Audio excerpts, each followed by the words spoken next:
बिस्मिल्लाहिर्रहमानिर्रहीम। मोइन खान का बेटा आजम खान किस चीज़ की प्रैक्टिस कर रहा है, उन्होंने तिल का खेज इंकशाफ कर दिया है। अस्सलाम वालेकुम दोस्तों, आज के ज़ेर नज़र वीडियो में आप भाइयों को इसी बारे में बताएंगे, मगर मजीद तफसीलात की तरफ बढ़ने से पहले इस वीडियो को लाइक करें और कमेंट सेक्शन में आप भाई से अपडेट के मुताबिक अपनी राय का इजहार जरूर करें। कोयटा ग्लैडिएटर के स्टार बल्लेबाज आजम खान ने कहा है कि एक दिन में 100 छक्के मारने की प्रैक्टिस करते हैं। उनका कहना था कि मेरी कोशिश यही होती है कि हर मैच में ज्यादा से ज्यादा बाउंड्री लगाऊं। अब मेरी बैटिंग की तारीफ की जा रही है, मेरी भी कोशिश होती है कि मुद्दाओं की तवक्कुआत पर पूरा उतरूं।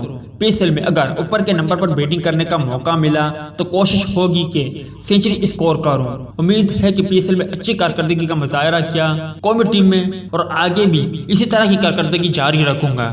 याद रहे कि पाकिस्तान का दौरा इंग्लैंड और वेस्ट इंडीज, जिसके लिए स्क्वाड का ऐलान भी हो गया है। अगर मुकम्मल स्क्वाड आप भाइयों ने जानना है तो एंड स्क्रीन और डिस्क्रिप्शन में आप भाइयों को लिंक मिल जाएगी, उसकी मदद से आसानी आप भाई जान सकते हो। ताहम दौरा इंग्लैंड और वेस्ट इंडीज के लिए कौमी T20 स्क्वाड में आजम खान को भी शामिल कर लिया है। उम्मीद है दोस्तों कि आज के मुख्तसर वीडियो भी आप भाइयों को पसंद आई होगी। मिलते हैं किसी नेक्स्ट वीडियो में, तब तक के लिए इजाजत दीजिए। अल्लाह हाफिज।